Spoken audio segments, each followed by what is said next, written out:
The Whispering Roar, Xavier's Journey. The sun was an orange marble in the sky when a distinctive hum arose from the savannah. Ears perked in the tall grasses, and gazelles turned their heads, their bodies tensed for flight. This peculiar sound was not a guttural roar that caused the earth to shake, nor the mighty call that brought stillness to the land. Instead, the noise resembled a soft sigh of the wind, a gentle caress, and it belonged to one creature alone. The lion known as Xavier. Living in the vast plains of the Zawadi Savanna, Xavier bore the golden mane and imposing physique typical of the lions of the region. Yet there was something inherently different about this particular creature. Instead of an earth-shattering roar, Xavier could only produce a soft, gentle rumble, akin to the purr of a domesticated cat. With each attempt to unleash a mighty roar, the embarrassment flooded Xavier's face, as the savannah echoed with a soft whisper instead. The leader of the pride, a burly lion named Zephyrus, held an expression of deep disappointment. As the eldest son, it was Xavier's birthright to take over as leader. But a leader's voice was meant to command respect and strike fear into the hearts of the pride's rivals. Xavier's soft-spoken nature was a point of contention, a threat to the survival of the pride in the harsh world of the savannah. Zephyrus, his dark mane highlighted by the setting sun, decided to send Xavier on a journey to seek out the old oracle, a wise owl named Yara, who resided in the heart of the treacherous Mwamba jungle. Xavier's task was simple: to find Yara and ask for a solution to his predicament, a way to bring forth a roar that would make the pride proud. The voyage to the Mwamba jungle was fraught with danger. Xavier first had to cross the rapid Nakala River, whose strong currents and fearsome crocodiles were known to turn even the bravest lions into skittish cats. Xavier's strength was undoubtable, his determination unwavering. With a resolute gaze, the young lion observed the river, noting the crocodile's movements and timing the current's flow. When the moment seemed right, Xavier leaped, thrusting his muscular body forward with all his might.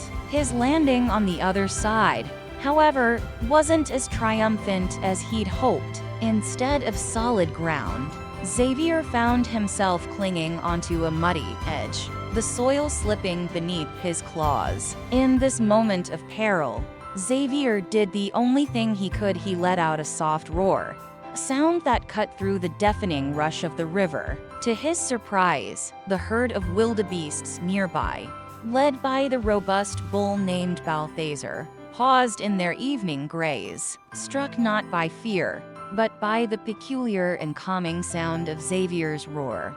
Balthazar led his herd to the river bank, their massive bodies creating a barrier that halted the mud from slipping further. This act of kindness was returned as Xavier, in his journey, ensured the safe passage of Balthazar's herd through the treacherous paths of the jungle. Venturing deeper into the Mwamba jungle, Xavier faced the treacherous, venomous vipers known as Kaskazi serpents. Their intimidating hisses echoed in the undergrowth, but with each soft roar from Xavier, the serpents became docile, as if soothed by a gentle lullaby. The young lion walked freely through their midst, an event that would have been unthinkable with the boisterous roar of another lion. His gentle call seemed to bring a sense of tranquility to these usually aggressive creatures, allowing Xavier to reach the heart of the jungle unscathed. Finally, Xavier stood in the heart of the Mwamba jungle, before the old oracle, the wise owl Yara. Her eyes held centuries of wisdom, and her feathers were a dazzling kaleidoscope of colors that shimmered in the dappled sunlight, filtering through the canopy above. With a deep breath, Xavier voiced his request. Yara listened silently, her gaze never leaving the young lion, as he expressed his desire for a thunderous roar. When Xavier finished his plea, The jungle held its breath, waiting for the wise owl's response. Yara, however, responded not with words, but with a gentle hoot, her own form of laughter. Xavier looked on in confusion as she then explained, "Xavier, your soft roar is not a curse, but a blessing. It has allowed you to bridge gaps, to befriend rather than frighten, and to lead through love and understanding. The strength of a leader does not lie in the volume of his voice, but in the impact of his actions." With these words, Xavier felt a weight lift from his heart. His journey back to Zawadi Savanna was not filled with apprehension, but with newfound understanding and acceptance. Upon Xavier's return, Zephyrus noted a significant change in his son. Xavier stood not with an air of embarrassment or fear, but with confidence and pride. And when Xavier voiced his soft roar, the entire pride fell into a respectful silence, acknowledging not only the voice of their future leader, but the strength of his actions. As time passed, Xavier's soft roar brought a new dawn to the Zawadi Savanna. The pride flourished under his guidance, and the once feared and avoided lion became the beacon of peace throughout the savanna. The gazelles no longer fled at the sound of a lion's roar.